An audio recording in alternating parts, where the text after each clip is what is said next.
When we look closely at the nature of egoic reaction, we begin to see that it is inherently futile. Reaction itself arises when something external triggers our inner defenses. The need to protect our sense of identity, to assert ourselves, to prove that we are right and others are wrong.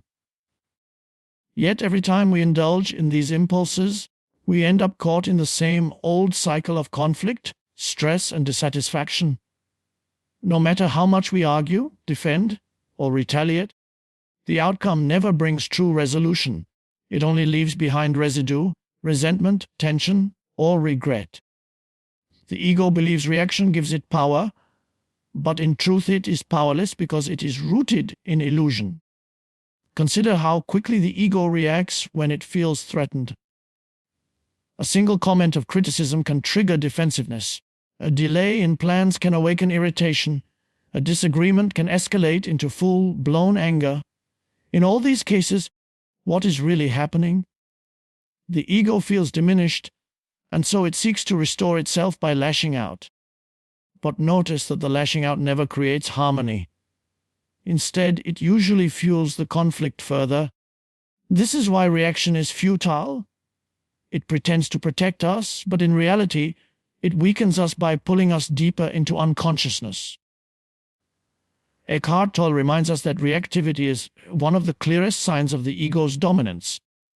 The ego thrives on opposition, on the drama of versus you. Every reaction affirms the ego's false sense of self, which survives only in conflict. Yet if we take a step back and observe, we see that what we are protecting is nothing more than a mental image of ourselves. Our opinions, our roles, our story, none of these are our true essence. The ego reacts to defend a phantom, not reality itself. Once this is seen, the futility becomes obvious. Why should we spend so much energy defending something that has no real substance? Moreover, reaction always comes from the past. It is a conditioned pattern, programmed through years of unconscious living. We replay the same anger, the same defensiveness, over and over again as if it were new, but it is simply the past expressing itself. That is why it never solves the situation at hand. The present moment is alive and fresh, yet the ego insists on recycling old patterns of resistance. In doing so, it blinds us to the possibilities of genuine response, creativity, and peace. Reaction does not change reality, it only distorts our perception of it. Another layer of its futility lies in the fact that it never brings satisfaction. Think of the last time you proved yourself right in an argument. Did it bring lasting peace? Perhaps there was a fleeting sense of victory, but soon after came emptiness or even guilt. This is because the ego's nourishment is temporary and shallow. It constantly demands more, seeking another opportunity to react, another battle to fight. In this way, egoic reaction chains us to an endless cycle of dissatisfaction. It is like drinking salt water to quench our thirst. The more we drink, the thirstier we become. The alternative to reaction is not passivity, but awareness. When we notice the rise of anger or defensiveness, we can pause. In that pause, something extraordinary happens. We realize we are not the reaction itself. We are the awareness observing it. This shift disarms the ego because its power lies in unconsciousness. The moment we bring the light of attention to it, the pattern begins to dissolve. We may still feel the pull of reaction, but we are no longer its prisoner. From this space, true response can arise, a response that is not compulsive but conscious, not defensive but clear. In recognizing the futility of egoic reaction, we open the door to freedom. Life will always present challenges, criticisms, and frustrations, but we need not be enslaved by them. Every situation is an invitation to either fall into unconscious reactivity or rise into awareness. The futility of reaction shows us the cost of choosing the former, while the possibility of awakening invites us to choose the latter. When we choose presence, the need to react fades, and we discover a power far greater than the ego's illusions, the quiet strength of inner peace. The ego, by its very nature, thrives on separation. It survives by drawing lines between self and other, between me and you, between us and them. Without these divisions, the ego would dissolve, because its very identity depends on contrast and comparison. It cannot exist in unity, for unity reveals that the boundaries it clings to are illusions. And so, the ego perpetuates a sense of separateness at every turn, feeding itself through conflict, judgment, and the endless need to differentiate. One of the clearest ways we see this is in relationships. The ego constantly measures itself against others, whether through social status, opinions, possessions, or even moral superiority. It says, I am better than you, or I am less than you. Both of these are forms of separation. Even the feeling of inferiority, though painful, still strengthens the ego because it reinforces the idea of a distinct in opposition to a you. Comparison, no matter the outcome, keeps the ego alive. Separation also reveals itself through judgment. The ego thrives on labeling others. She is wrong. He is arrogant. They are different from me. By placing people into categories, the ego solidifies its own identity as judge, as the one who knows. But judgment blinds us from seeing the shared humanity beneath surface differences. Instead of connecting with the essence of another person, we only engage with the mental labels we have created. This is the ego's trick to keep us entangled in thought, form, so that we remain blind to the deeper truth of oneness. On a collective scale, the ego's addiction to separation manifests in division between nations, religions, races, and ideologies. Wars are fought not because of true difference in human essence, but because of identification with concepts. Flags, beliefs, histories, identities. The ego says, my group is right, your group is wrong, and thus finds strength in conflict. Eckhart Tolle often reminds us that wars begin in the human mind, in the illusion of separation. If individuals dissolve their identification with these mental constructs, then collective violence has no fuel. But as long as the ego dominates, separation will always find expression. Even within ourselves, the ego creates inner separation. It splits our experience into good and bad, acceptable and unacceptable, worthy and unworthy. We begin to live fragmented lives, rejecting parts of ourselves while clinging to others. This inner division creates suffering, because wholeness cannot be found in conflict with oneself. The ego thrives in this split. It gives it a problem to solve, a sense of incompleteness that keeps it alive. Yet the irony is that the ego can never solve the very problem it creates. Only awareness, which sees through the illusion of separation, can restore unity. The futility of this separation becomes clear when we experience moments of genuine presence. When we are deeply still, not lost in thought, we no longer feel separate from life around us. Looking at the sky, listening to the rustle of leaves, or even sharing silent presence with another person, we sense unity. In those moments, the ego temporarily dissolves, and with it, the walls of separation. What remains is connection, aliveness, and peace. This is why the ego resists presence, because presence reveals that its separateness is not real. Yet it is important to see that the ego does not dissolve through condemnation. If we make the ego into an enemy, we are only reinforcing separation once again. Instead, we must see the ego for what it is, an unconscious pattern, a survival strategy of the mind. By bringing awareness to how it thrives on separation, we begin to disempower it. Awareness shines a light on the false divisions it creates, and, slowly, we learn to live beyond them. When we realize that separation is an illusion, compassion naturally arises. We no longer need to judge or compare, because we recognize the same consciousness that lives in us lives in every being. We see that behind differences of culture, belief, or appearance, there is one life expressing itself in countless forms. And from that recognition, love becomes possible. Not the conditional love of the ego, which selects and rejects, but the unconditional love that flows from oneness. Thus, while the ego thrives on separation, awareness thrives on unity. The more we awaken, the more we sense that we are not isolated fragments but part of a greater whole. And in this realization, the ego's grip loosens. Where there is no separation, there is no fuel for conflict, no need for comparison, no compulsion to defend.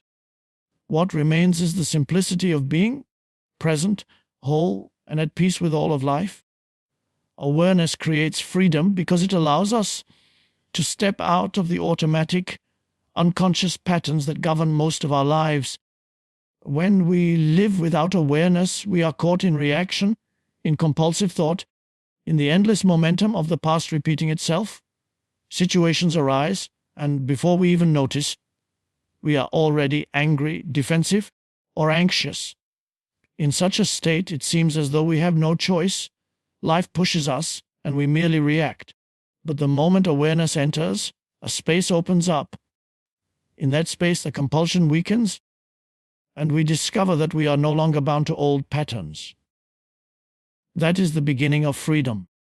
Awareness is not the same as thinking. In fact, awareness arises when we observe thought itself.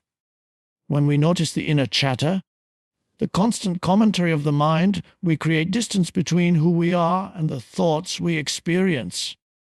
We realize, I am not the thought. I am the awareness watching the thought. This recognition is liberating because it severs the chain of identification that keeps us trapped. If I believe every thought is all me, then I am a prisoner of whatever the mind produces. But if I recognize that thoughts come and go, while awareness remains constant, I begin to live from a deeper, freer place. This freedom is most visible when life challenges us. Imagine being criticized harshly. Without awareness, the ego reacts instantly. It defends, it attacks, it justifies. The cycle of conflict begins. But with awareness, we pause. We feel the stirring of defensiveness, but we also witness it. We see the anger rising, but we no longer merge with it. In that moment, we are free, not because we suppress the reaction, but because we no longer identified with it. From there, we can choose how to respond or whether to respond at all. That is true freedoms. The ability to meet life consciously rather than compulsively. Awareness also creates freedom from the tyranny of time. The mind constantly pulls us into past and future, rehashing old memories, anticipating problems, constructing scenarios. This time-bound thinking traps us in worry, guilt, and regret. But awareness anchors us in the present moment, the only place where life truly exists. In presence, the weight of past and future dissolves, and we taste freedom from the burden of time. As Eckhart Tolle often emphasizes, life is never not now. By bringing awareness to the now, we step out of the prison of psychological time and into the spaciousness of being. Another form of freedom awareness brings is freedom from resistance. Much of our suffering comes not from circumstances themselves, but from our resistance to them. We argue with reality, saying, "This should not be happening." Yet awareness reveals the resistance as it arises. By noticing our mental protest, our no against what is, something softens. We begin to see that reality simply is, and our fight against it is unnecessary suffering. In surrendering to the present moment, we are freed from the inner turmoil of resistance, even if outer challenges remain. On a deeper level, awareness reveals our true identity beyond form. The ego defines us by roles, possessions, achievements, or failures. It says, "I am this person with this story." But when we rest in awareness, we see that all these identities are temporary. Beneath them lies the formless presence that is untouched by circumstances. To recognize ourselves as that presence is the ultimate freedom, because it means our sense of self no longer depends on what happens in the external world. Success and failure may come and go, but awareness remains unchanged. This kind of freedom is not about escaping life, but about engaging with it fully, without being enslaved by thought, reaction, or identity. Awareness allows us to live more authentically, to act from clarity rather than compulsion, and to love without the filters of judgment and fear. It is freedom not in the sense of control, but in the sense of release. The release of everything false, leaving only the truth of presence. When we cultivate awareness, we find that freedom is not something we need to achieve in the future. It is here, now, in the simple act of noticing. The mind may try to complicate it, but awareness itself is effortless. It is the silent witnessing of life as it unfolds, and in that witnessing the chains of ego loosen, and the space of true freedom opens within us. Awakening is presence, not knowledge, because true transformation does not come from accumulating concepts, but from directly experiencing the stillness of being. The mind often assumes that awakening is something to be attained through study, through collecting spiritual ideas, or through mastering philosophies. It thinks, if I read more books, attend more teachings, or understand the theories, then I will awaken. But knowledge belongs to the realm of thought, and thought can never capture the living reality of presence. Presence is beyond the intellect. It is the simple awareness of this moment, untouched by analysis or mental interpretation. Knowledge can be useful, but it is always second-hand. It points to something, but it is not the thing itself. To read about peace is not the same as feeling the deep stillness of peace within. To memorize the words of a teacher is not the same as experiencing the truth they point toward. Awakening is not about believing new ideas, but about seeing directly, with clarity that arises in silence. When we are present, we realize that we do not need to carry more knowledge, because the essence of truth is already here, revealed in the simplicity of now. Presence is the space in which life unfolds. It is what remains when the endless commentary of the mind subsides. In presence, we are no longer entangled in past regrets or future anxieties. We are fully here, alive, attentive. This is awakening, not as a distant goal, but as a living reality available in every breath. The ego, however, resists this simplicity. It wants awakening to be complicated, something to strive for, because striving keeps it alive. But presence requires no effort. It is already here, waiting to be noticed. Consider how often people mistake knowledge for awakening. Someone may know countless scriptures, repeat profound teachings, or debate spiritual concepts, and yet still live in reactivity, anger, or fear. The mind can mimic wisdom, but unless that wisdom is grounded in presence, it remains superficial. Awakening transforms the very way we experience life, not because we think differently, but because we are different.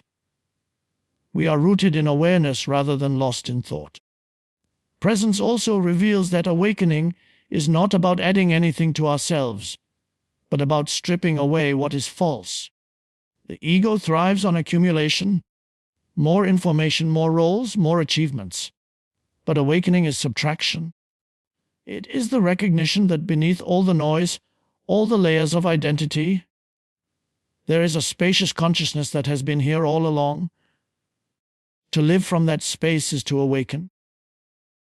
Knowledge can point us toward it, but only presence allows us to experience it directly. Another reason awakening cannot be knowledge is that knowledge divides while presence unites. Knowledge is built on distinctions, categories, and analysis. It has its place, but it always operates through separation. Presence, on the other hand, dissolves separation. When we are fully present, We no longer perceive ourselves as separate from life, the boundaries of self, and others soften, and we sense a deeper unity. This is why awakening is often described as an experience of oneness. It arises when we step out of the dividing activity of the mind and into the wholeness of awareness. Awakening as presence also transforms how we act.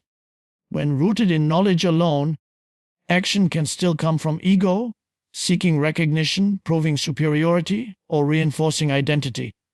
But when rooted in presence, action flows naturally, without attachment to outcome. It is aligned with the intelligence of life itself. Such action is often simple, yet powerful, because it carries the clarity and compassion that arise from being fully here. Ultimately, awakening is not something to be achieved in the future. It is the recognition of what is already here in this moment. Presence is timeless, it does not belong to past or future. The more we rest in presence, the more we see that awakening is not about becoming something new, but about remembering what we already are, consciousness itself, aware and alive. Knowledge may guide us to the door, but presence is the doorway we step through. Awakening is presence, not knowledge, because presence dissolves the illusions of the mind, while knowledge can only rearrange them. When we awaken to presence, life is no longer lived as a series of problems to solve, but as a flow to be experienced. We realize that the peace and freedom we sought through knowledge were never elsewhere. They were always here, hidden beneath the noise of thought, waiting for us to notice. Conscious action replaces reactivity because awareness allows us to move beyond the automatic impulses of the ego and step into a space where clarity, compassion, and wisdom can guide us. Reactivity is the conditioned habit of the mind. It is fast, impulsive, and usually defensive. When someone insults us, we react with anger. When life doesn't go our way, we react with frustration or blame. In these moments, we are not truly choosing. We are simply playing out old patterns that have been conditioned into us over years. Conscious action, on the other hand, arises from stillness. It is deliberate, spacious, and rooted in presence. Instead of being driven by unconscious habits, it is guided by awareness of the moment as it is. The difference between reaction and conscious action becomes clear when we observe our daily interactions.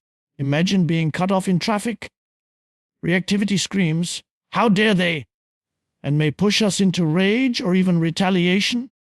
Conscious action pauses, notices the irritation arising, and chooses not to feed it. It may still involve taking action, slowing down, adjusting, or ensuring safety, but it is done without the added burden of hostility.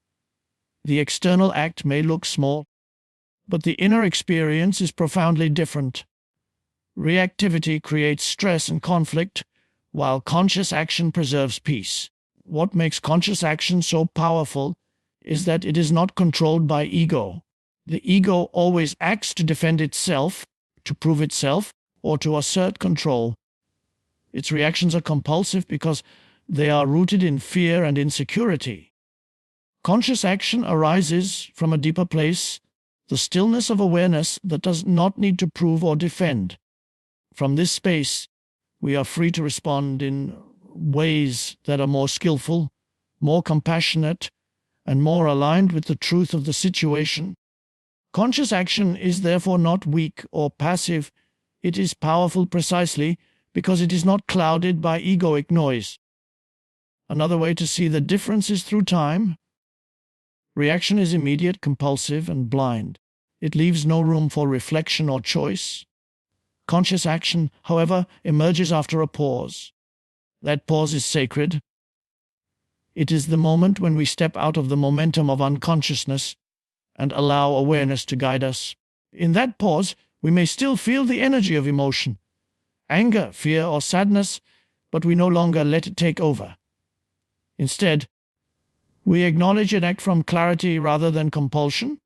Over time, This practice of pausing builds inner strength and reduces the ego's grip. Conscious action also changes the energy we bring into the world. Reactivity spreads unconsciousness like fire. When one person reacts in anger, it often provokes more anger in return. This cycle can escalate endlessly, from personal arguments to global conflicts. Conscious action, by contrast, breaks the cycle. When we respond with awareness, even in small ways, we introduce a new energy, an energy of peace, acceptance, or understanding. This shift may seem subtle, but it has ripple effects that extend far beyond the moment. Conscious action not only transforms our own state, but also influences those around us. Importantly, conscious action does not mean we suppress or deny emotion. It means we allow emotions to be felt fully, but we do not let them dictate our behavior. If sadness arises, we can hold it in awareness without drowning in it.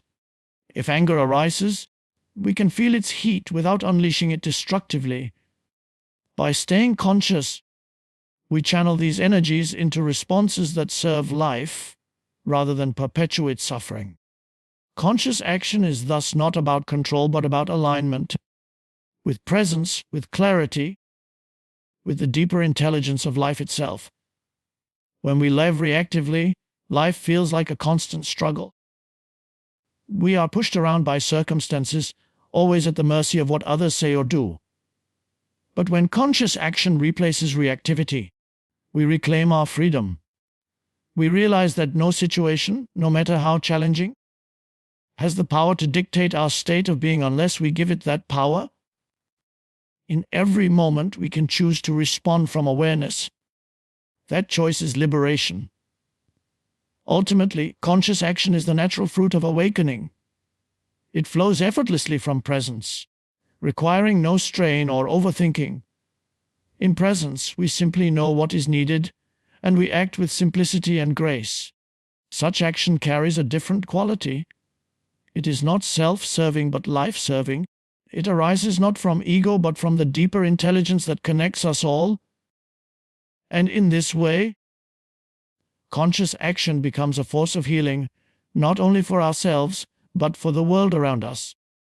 The path is ongoing humility because awakening is not a destination we reach once and for all, but a continuous unfolding in which the ego is seen, softened, and transcended again and again.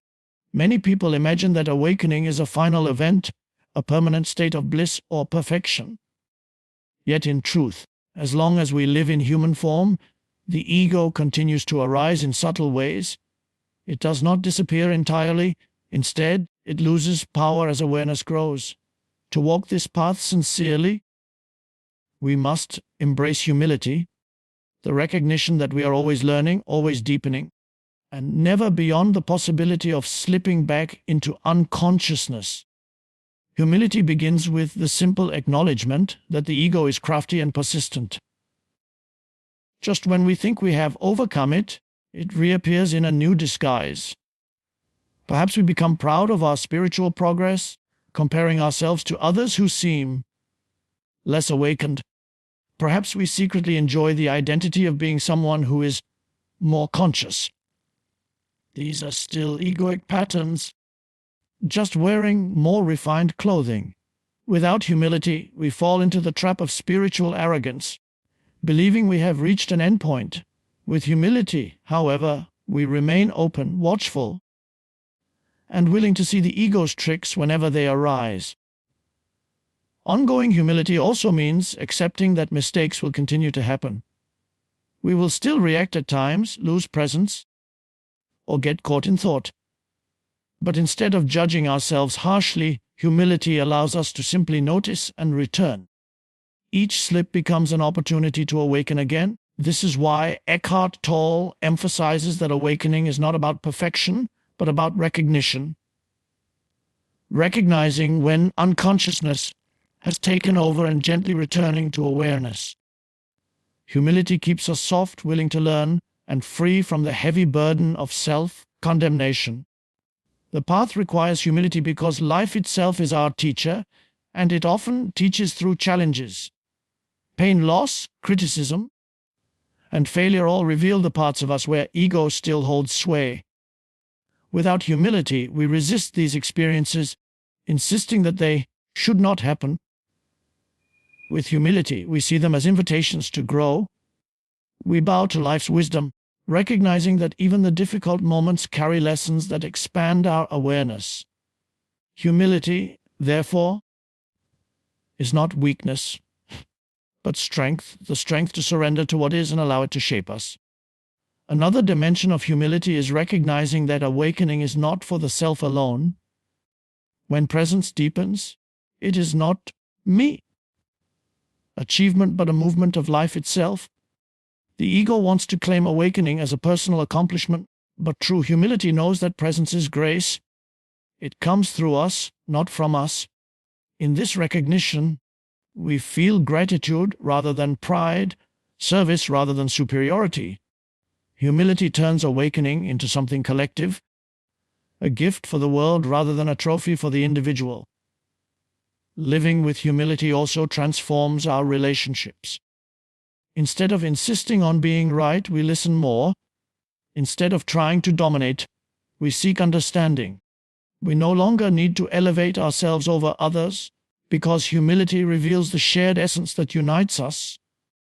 In presence, we see that beneath surface differences, every being is an expression of the same consciousness. This recognition dissolves the ego's need for hierarchy and opens the heart to compassion. Ongoing humility is also necessary because the depth of presence has no limit. The more we awaken, the more we see how vast awareness truly is. Every glimpse of silence, every moment of stillness, is only a doorway into deeper layers of being. To believe we have reached the end is to close ourselves off from this infinite unfolding. Humility keeps us open, curious, and receptive, allowing life to reveal its mysteries moment by moment. In the end, the path of awakening is not about achieving a status, but about embodying presence in the ordinary flow of life. Humility ensures that we remain grounded, real, and connected to the present moment. It keeps us from turning awakening into another egoic identity and reminds us that we are forever students of life. To walk this path with humility is to recognize that we are not in control of awakening. It happens through us as we soften, surrender, and allow. This ongoing humility is not a burden but a gift, for it keeps the heart open and the spirit alive to the wonder of each new moment.